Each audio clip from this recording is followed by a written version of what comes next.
अजितदादा पवारांची लोकांमधील लोकप्रियता कमी होत चालली आहे का?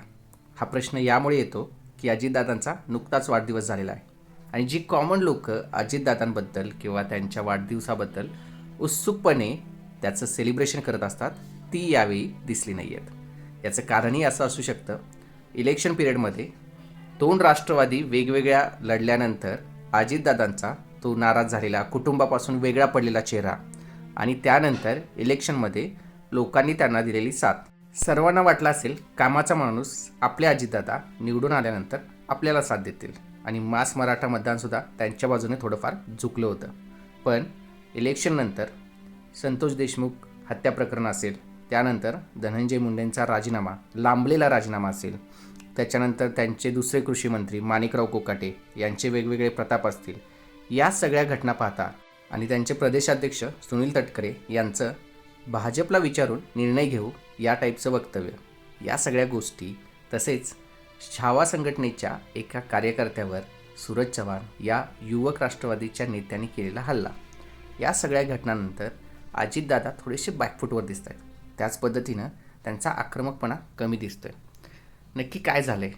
आधी एकत्र राष्ट्रवादी असताना त्यांचा जो आवेग होता, त्यांचा जो जोश होता, तो आता थंडावत चालला आहे का? पक्षामध्ये ॲक्टिव्ह नेता असणं, पक्षामध्ये प्रमुख नेता असणं आणि पक्षप्रमुख असणं यामधली तफावत अजित पवारांना आता जाणवते का?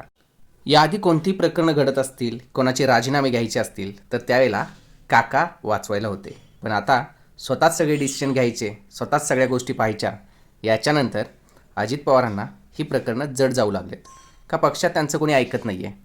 निर्णय क्षमता नक्की कोणाची चालते किंवा नक्की राष्ट्रवादी अजित पवारांच्या पक्षाला इन्फ्लुएन्स कोण करते? असे अनेक सवाल तुम्हाला याद्वारे येत असतील. पण नक्कीच काहीतरी बिनसलं आहे. अजितदादा बॅकफूटवर दिसत आहेत. त्याचनंतर त्यांचे पदाधिकारी वेगवेगळे वक्तव्य करत असतात.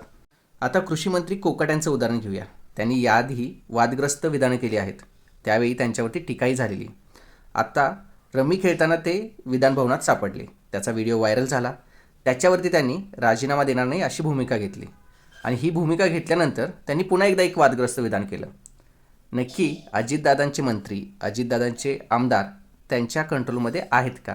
किंवा नक्की राष्ट्रवादीमध्ये कोणाचा कंट्रोल चालतो? हा प्रश्न खूप महत्त्वाचा आहे. आणि त्यानंतर कोणत्याही प्रेस कॉन्फरन्समध्ये किंवा पत्रकारांना सामोरे जाताना अजितदादा पवार हे विचारपूर्वक उत्तर देत असतात. भाजपच्या सोबतीला जाताना अजित पवारांच्यावरती खूप साऱ्या टीका झाल्या आणि त्यानंतर झालेल्या इलेक्शनमध्ये जनतेनं त्यांना साथ दिली. कोणी काही बोलू, अजितदादांचा प्रचाराचा झंझावात असो किंवा त्यांनी घातलेला पिंक जॅकेट असो, या सर्वांचा प्रभाव त्यांच्या मतदानावरती झाला. त्यांची कार्यक्षमता आणि काम करण्याची पद्धती यामुळे त्यांना लोकांनी निवडून दिलं. हे सर्व असताना आता अजितदादांची लोकप्रियता घटताना दिसते आणि याचं कारण त्यांच्याकडे असणारे आमदार आणि त्यांच्या पक्षातील नेते कारणीभूत आहेत असं वाटतंय. जर धनंजय मुंडेंना पुन्हा एकदा मंत्रिमंडळात घेतलं तर ही लोकप्रियता कुठपर्यंत जाईल? तुम्हाला काय वाटतंय? आम्हाला कमेंट करून नक्कीच कळवा. आमच्या चॅनलला सबस्क्राईब करा.